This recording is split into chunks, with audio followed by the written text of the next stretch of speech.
حضرت جناب سیدنا امیر حمزہ رضی اللہ تعالیٰ عنہ نبی کریم کے چچا تھے. بعض مفسرین نے لکھا ہے کہ یہ حضور کے خالہ زاد بھی تھے.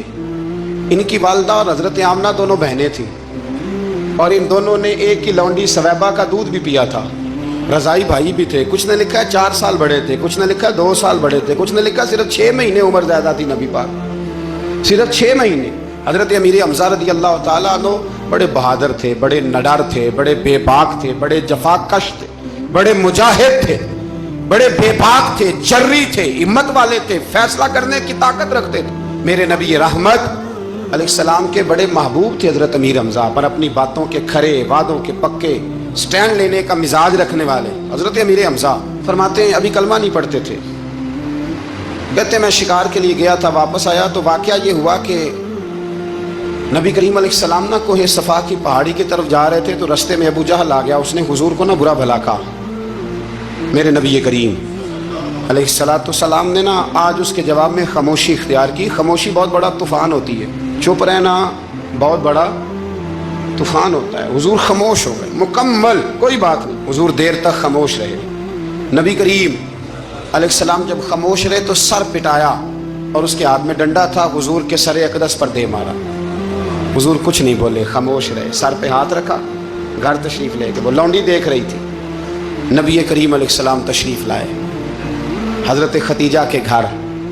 اتنی دیر میں حضرت امیر حمزہ آئے تو اس لونڈی نے نا جناب امیر حمزہ کو مخاطب کیا. چونکہ اس نے حضور کو بھی دودھ پلایا تھا اور جناب امیر حمزہ کو بھی برابر کی محبت تھی، رضائی والدہ تھی. حضرت امیر حمزہ کو دیکھ کے کہنے لگی امیر حمزہ کہاں سے آ رہے ہو؟ کہا شکار کھیل کے آ رہا ہوں. فرمایا کیا فائدہ تیری بہادری کا، کیا مطلب ہے تیرے اس سارے کارنامے کا، کہا ہوا کیا؟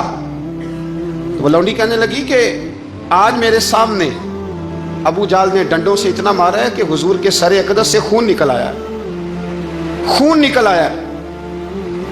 مجھے پتا ہے ابو جہل یہ ظلم اس لیے کرتا ہے کہ محمد ابن عبداللہ کے والد موجود نہیں. آج اگر ان کے والد ہوتے، دادا عبد المطلب ہوتے تو پھر میں دیکھتی تھی کون ان کے قریب آتا.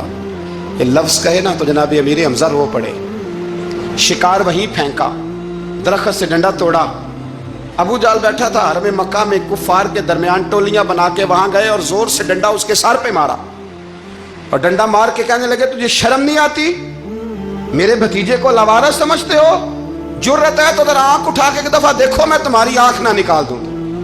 کرو ہمت اگر طاقت ہے تو بولو. اللہ اکبر. جب یہ لفظ کہے، جب یہ بات کری تو ابو جہل کانپنے لگا.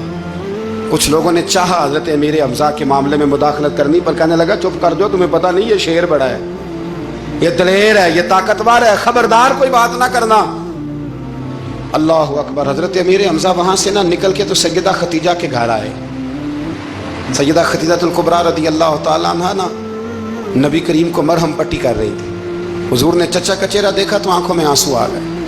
حضرت امیر حمزہ بھی روئے اور کہنے لگے بھتیجے خوش ہو جا، میں اس کا سر پھوڑ آیا ہوں. اتنی زور سے مارا ہے کہ اس کو ہمت نہیں ہوئی بات کرنے کی. حضرت امیر حمزہ کے جواب میں محبوب فرمانے لگے چچا میں ابو جہل کا سر پھوڑنے سے تو خوش نہیں نہ ہوتا.